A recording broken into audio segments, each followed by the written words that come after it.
All right, everybody. Welcome back to The Missing Men, episode 3. I'm titling this one Educating Opie. As I went through and what do I want to talk about and trying to decide what is this one going to be about. I actually had my son involved on some questions on this one, but I started thinking about looking at the next generation and asking myself, how prepared are they for life? Now that's a very broad statement. But I started thinking about things that I'm doing on a routine basis that I take for granted that I know how to do, but as a father or just as a mentor to a younger generation, have I done my part to show the next generation how to take care of themselves, how to take care of a home, how to take care of a car, how to take care of a relationship? And I will say, I'm going to come back around to that one later. Not in this episode, but later. But have I done my part as a man to get the next generation ready to go? In some cases, I think maybe I have. A lot of cases, I know I've absolutely failed. And I'm sure there's areas that I'm somewhere in between. Again, I go back to episode 1. I'm not a perfect man. I don't want anybody to ever think Heath has this thing licked and life is his oyster, because you'd be gravely mistaken. But I think it's a big part of why what I'm doing in this should be able to resonate with anyone listening. So as I said, I titled this one Educating Opie, and I'm going to start it off with the Andy Griffith Show. I was actually watching an episode just 2 weekends ago, but one that has always stuck out in my mind, and I don't know why this one has always stuck out in my mind, but it was an episode with Mr. McBeevy. Now, anybody that's watched the Andy Griffith Show probably knows the episode with Mr. McBeevy. To kind of give you a rundown, Opie is telling Andy that he's went out to the woods and he talks to this guy that's in the trees. Andy kind of has a little bit of hesitation and gets to the point that he believes Opie's making up a story. And as the episode ends, he finally realizes Mr. McBeevy is this electrician that's up in these trees doing work, and he's been talking to Opie when he goes out there. So Opie wasn't lying. Opie was absolutely telling the truth. But the whole episode was talking about what was Andy going to do, because it was kind of innocent, but at the same time, Opie was lying. Andy had to make a decision. What is he going to do with his son? So then I started thinking to myself, if Andy Griffith's show was an example I was using, what about some of the other shows that I remember from when I was a kid? My dad loved Sanford and Son. Again, a father-son dynamic. I think we probably all remember watching The Cosby Show. Again, a complete nuclear family dynamic. Bill Cosby was a doctor. Claire was a lawyer. I'm trying to remember offhand how many kids it was, whether it was 4 or 3. I can't remember offhand.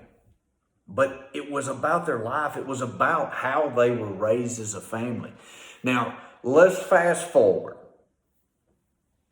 And I go to a show that I've watched many times before that's no longer being filmed live. You can find it on TV Land in different places.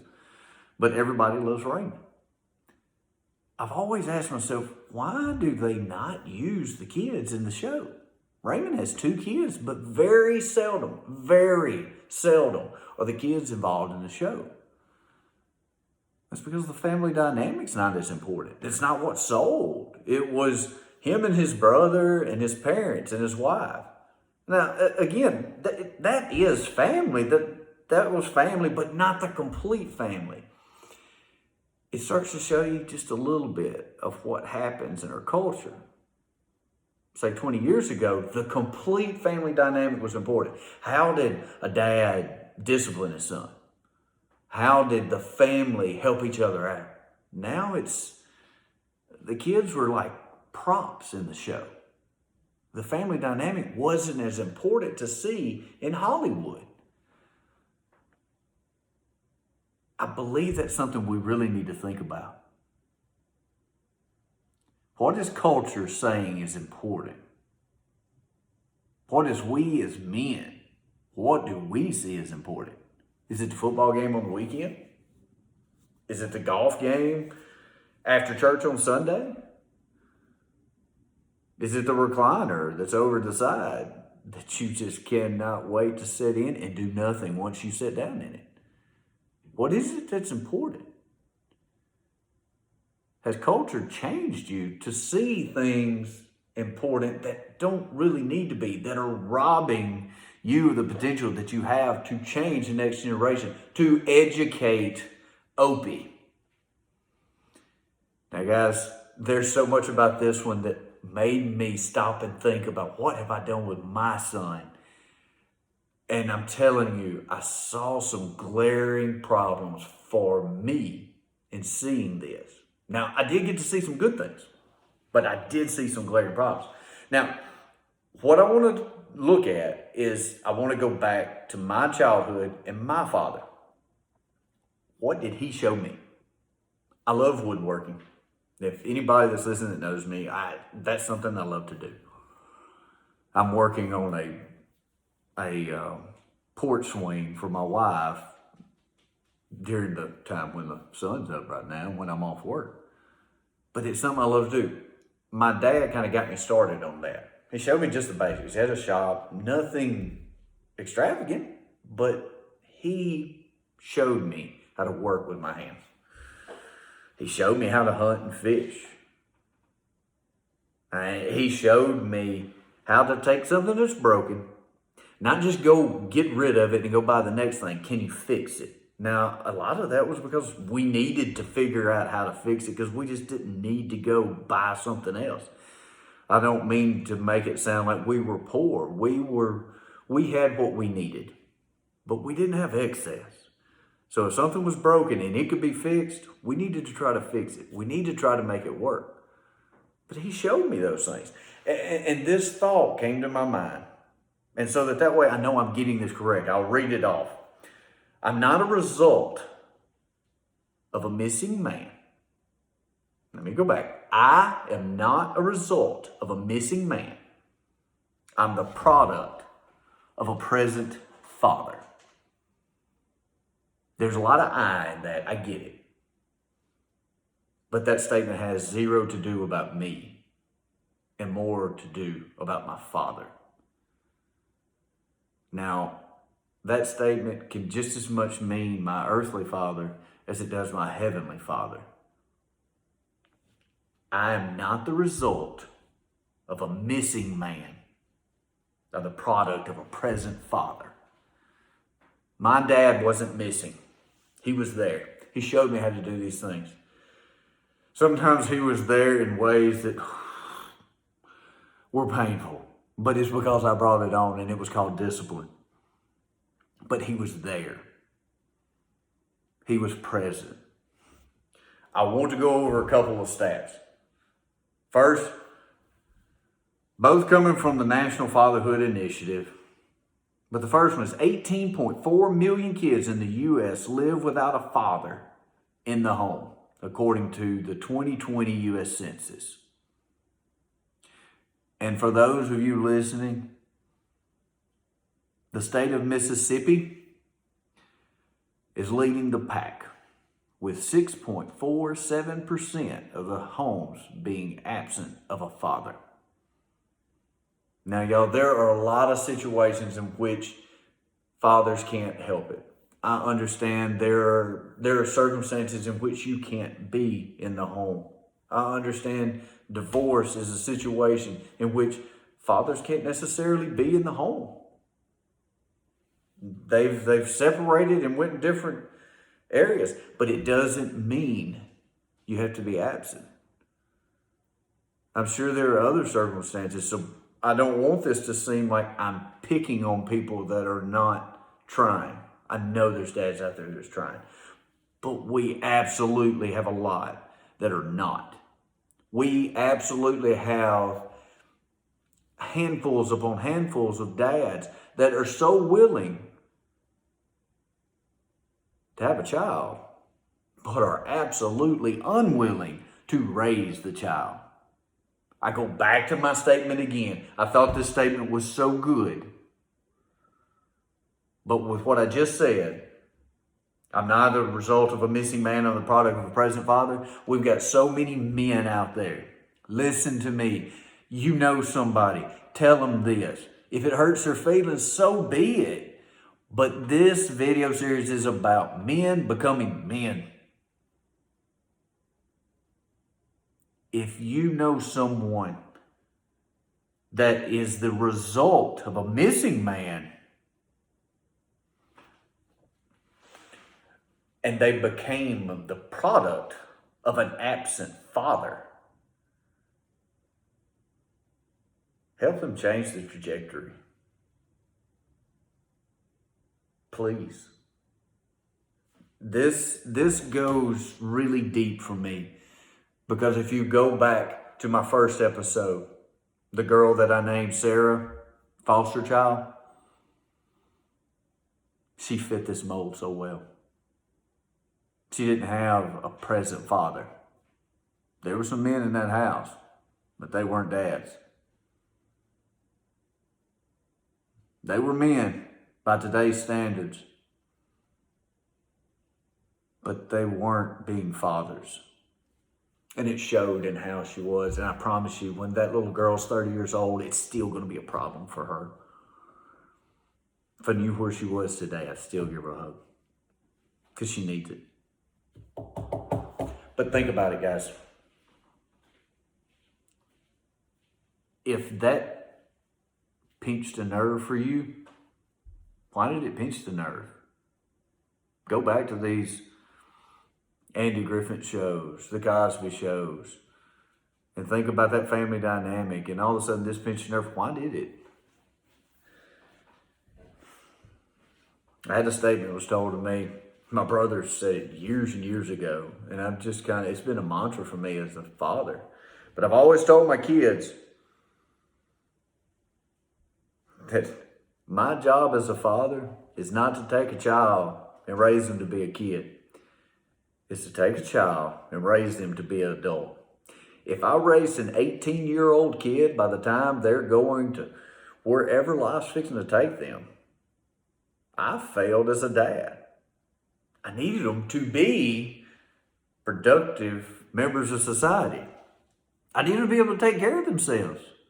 I want them to still want me. I want them to still need me, but I need them to be able to take care of themselves because they're the next crop of leaders. So then I started thinking about this. Basic car care. How many of our kids, if we gave them the tools, could go out there and change the oil in a car?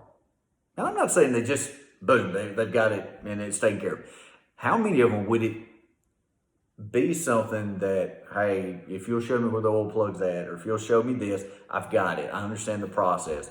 It wouldn't overwhelm them. Vice versa, how many of them would it absolutely put them into a panic?